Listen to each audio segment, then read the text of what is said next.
What were the most ridiculous demands or rules from your controlling partner? I applied and got accepted into a school far away from him. Once he found out about it, he demanded I fill out his application and write his essays so he could come with me. I did not. I had a guy freak out when I got accepted to college even though it was in the same city. That's why you don't date unemployed 21-year-olds when you're 17, even if they can buy alcohol. He was expecting me to pop out babies and move into his mum's house. I was just like, ha! Nope, bye. I was engaged to a man who had to approve each meal, and I wasn't allowed to eat if he wasn't present. He bought my clothes, and he always brought them 2 sizes too small, so I felt pressured to fit into them. I left him for a chef. That is crazy. Good on you for going for the chef. Crazy and controlling guys are so weird about food. One guy I dated was obsessed with me going out, as in, he thought I shouldn't eat out ever. I had a routine set up where I would head over to my friend's house after work on Friday night.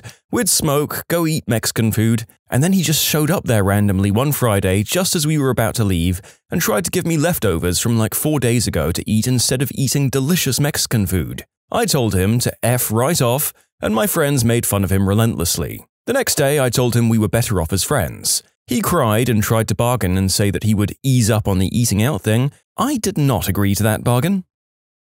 Oh, you know, just your run-of-the-mill OAG stuff. She demanded to snoop through not only my phone, but my physical items as well. When I wasn't with her, she demanded to know what I was doing and who I was with, and even went as far as to make me take pictures of what I was doing. She even made me give her my Reddit account to make sure I wasn't PMing girls on here. What truly takes the cake was when she accused me of cheating because she found a half-eaten Pop-Tart in my car. My friend borrowed my car and had forgotten it.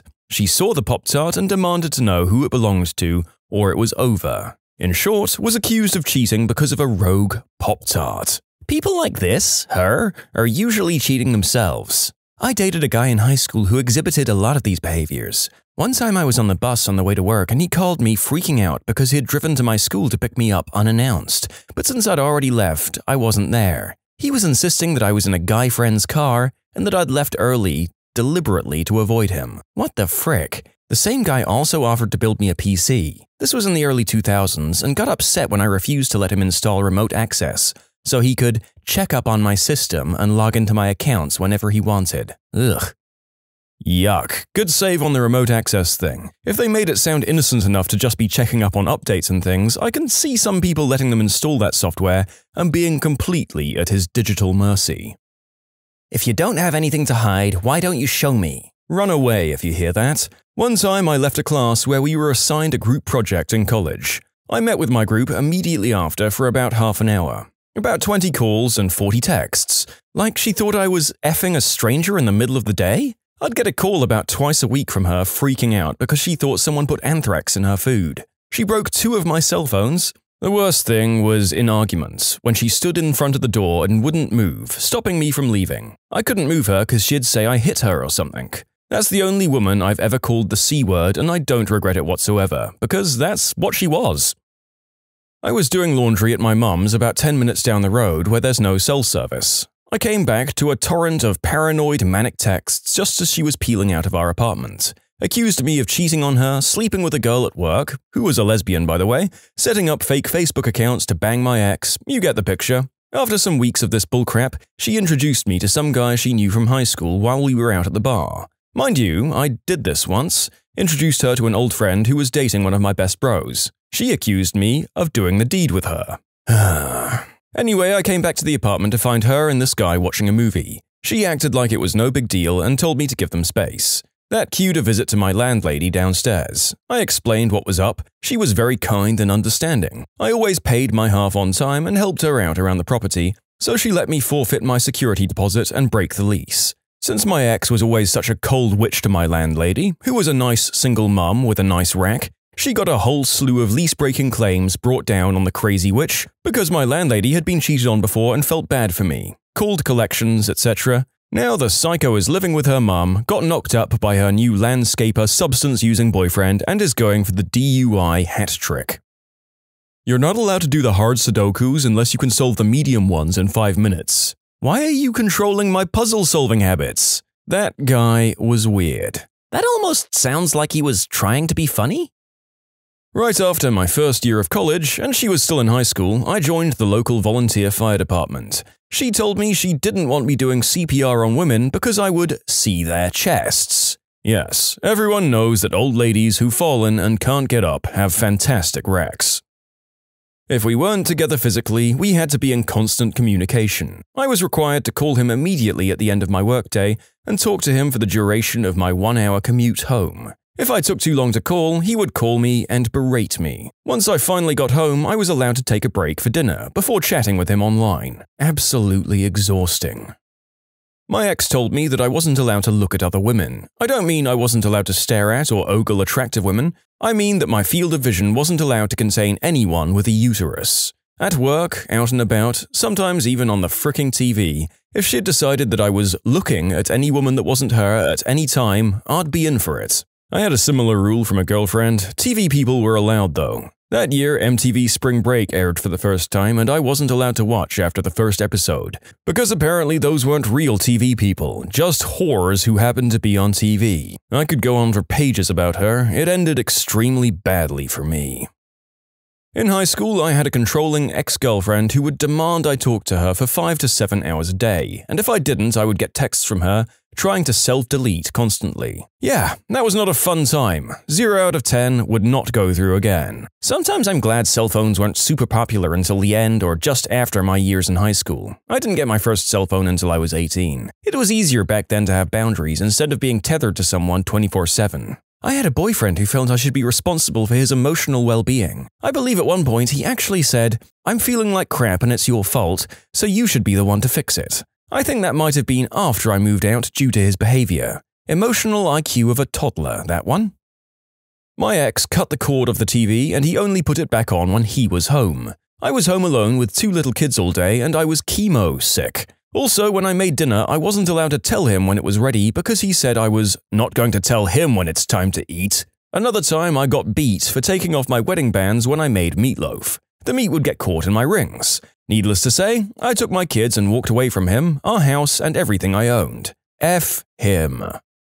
I dearly hope that you never saw that person again, author. Imagine forfeiting a hot, fresh dinner because it hurts your ego to be told dinner is ready. I wonder if he was the same way with waiters. He didn't want me talking to any males, even family members. Not even a simple hello with a friendly smile because this was me flirting with them. And if a guy spoke to me first, then he was flirting with me. The guy tried to make me lose my job because I'm surrounded by men all day and he didn't like that. He'd basically tell me what to do with my life, changes I needed to make, which were stupid things like me wearing makeup because I wanted to, but if I tried to tell him he needed to quit drinking, he was an alcoholic, and skipping work because of hangovers from drinking, then I was controlling and needed to stop trying to change who he is. He didn't want me wearing skirts or shirts that showed any cleave, pretty hard with my large chest by the way, because then men would stare, and by the way, they weren't staring. I couldn't wear makeup on any normal day, especially if I was going somewhere without him, because I was trying to look good for someone else? No matter how many times I explained makeup is a hobby and I do it for myself, not to look good for anyone else, not even him.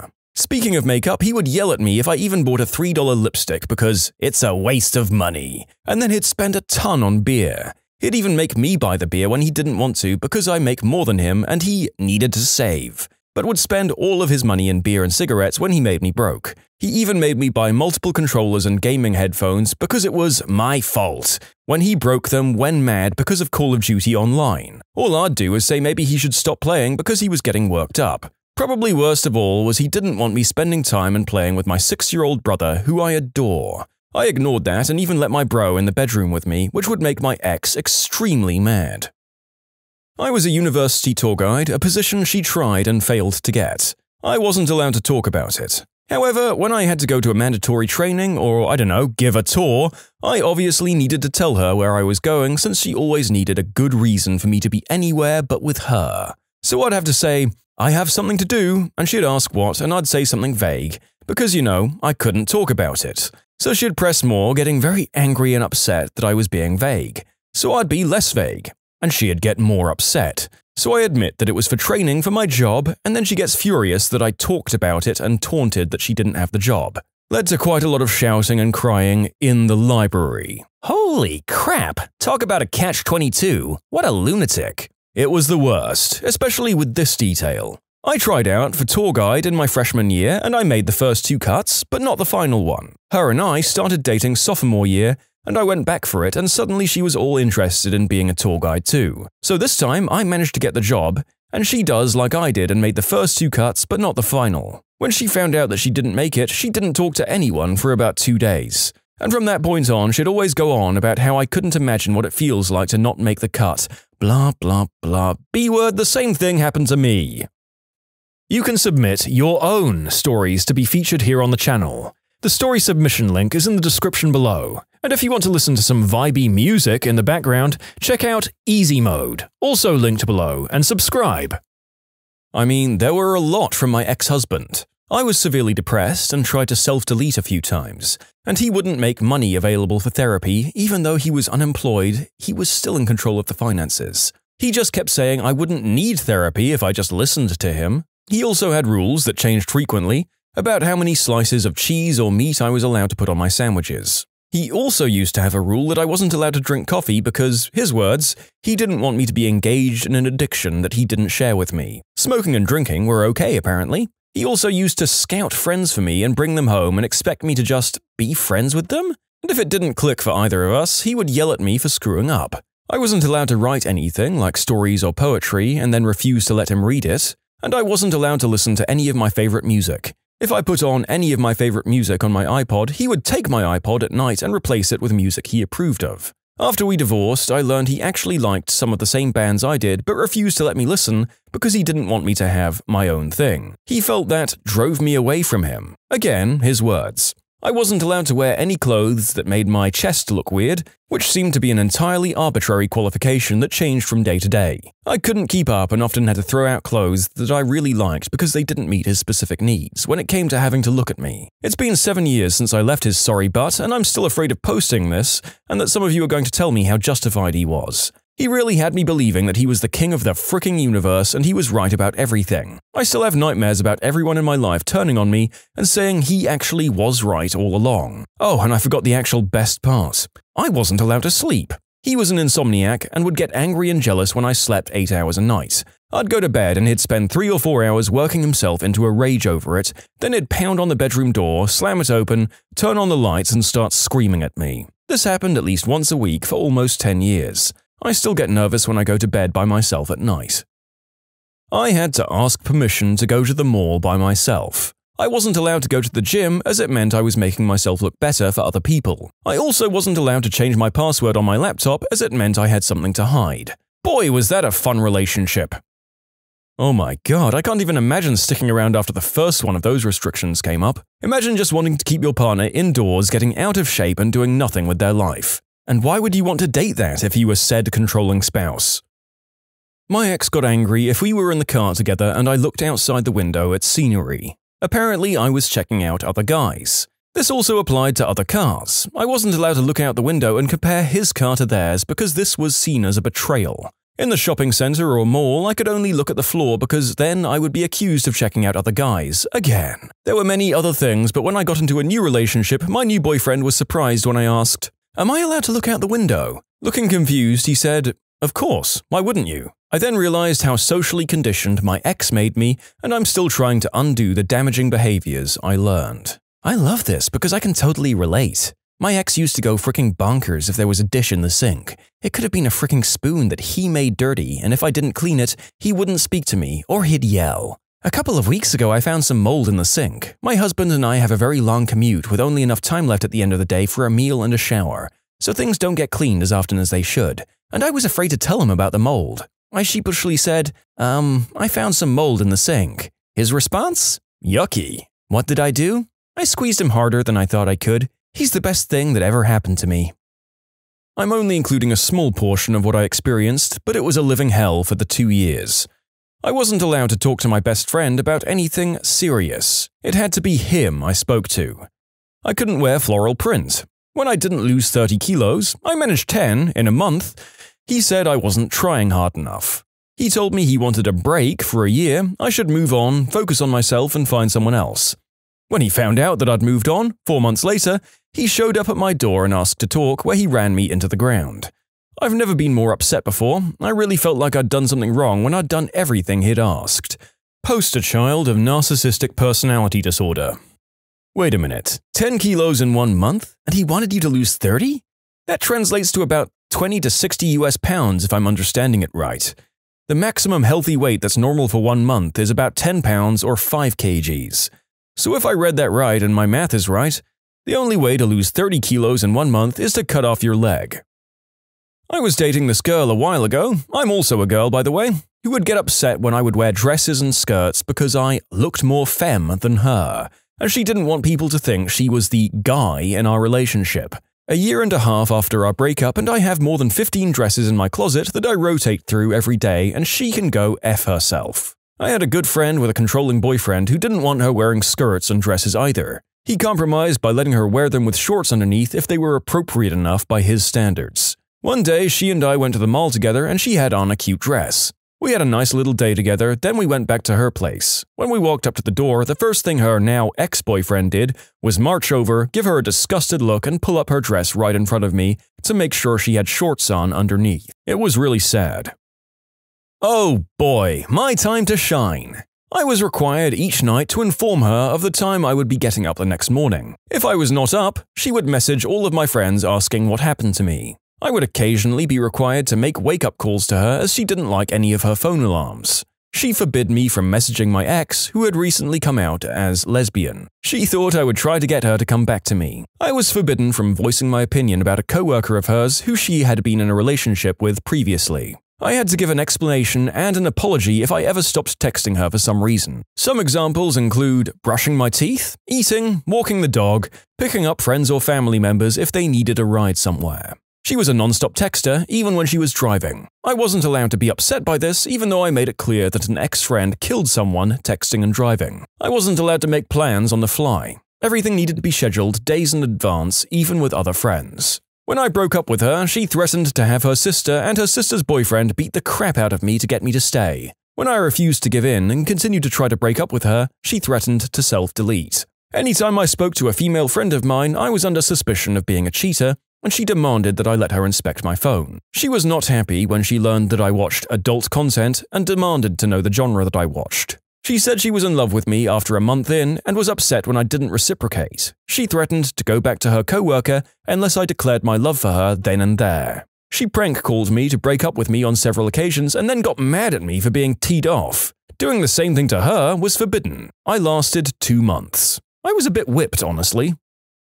There's kind of a TV sitcom trope of the hilarious whipped boyfriend, and I have just realized how objectively horrifying some of those relationships would be if focused on for any amount of time. 2 months of this sounds like hell.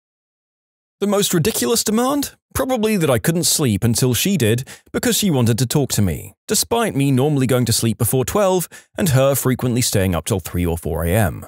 If I insisted on going to sleep, she would get mad. If I then caved and told her, okay, I'll talk to you, she would keep on hammering about the fact that I would go to sleep without talking to her. There were many, many other ridiculous demands and reasons she got angry, but that one stood out. Fortunately, she's an ex now. My first girlfriend had a huge body issue about the size of her chest. They were small and perky and I liked them, plus she had an hourglass figure and a wonderful butt. Anyway, she'd freak out if we watched a movie together and there was a busty girl on the screen. She'd often even physically cover my eyes with her hand, even in a movie theater. If we were walking on the street and a busty girl walked past, she'd be staring at me with a death glare to see if I even glanced towards her. Her little sister had a larger bust than her, so she was constantly insanely paranoid that I was secretly lusting after her 14-year-old sister. It was just a trip to the Twilight Zone. This was like 15 years ago, so I don't remember all the details anymore. I think at some point, when we were just flirting and not together yet, she asked what kind of girls I liked and I said something about curves. Perhaps that somehow triggered her insane uncertainty, but I didn't even mean bust size with it. You know, all curves. I explained that to her several times later on, but she insisted I was lying in an attempt to cover my tracks. She demanded I never tickle my pickle ever. This is despite us hardly seeing each other, so the opportunity to release was minuscule. But hey, I was under the thumb. It did give me my first and only wet dream though. Well, you're asking about ridiculous. He demanded that I should answer him anytime he calls, even if I was asleep. Not call him back when I wake up. Also, I had a set of 10 rings on one finger, which he demanded to have the one I liked the most, and was like, "Do you prefer material things over me?" That I not wear shorts around males even during summer when I was playing sports, because he didn't want guys looking at my butt and having thoughts about me. Meanwhile, he changed his Facebook profile picture to one of him standing in a boat, facing away from the camera, fully in the buck to show off his butt tattoo. His reason was, "Yeah, but I'm a guy, so it's different. I've never had such a wonderfully relieving breakup." When you subscribe, make sure to hit the bell to turn on notifications. Put the playlist on in the background to finish listening to all the stories, or if you want some vibey music to put on in the background, check out easymode. If you like Am I the Genius, give Am I the Jerk a shot. Everything linked in the description.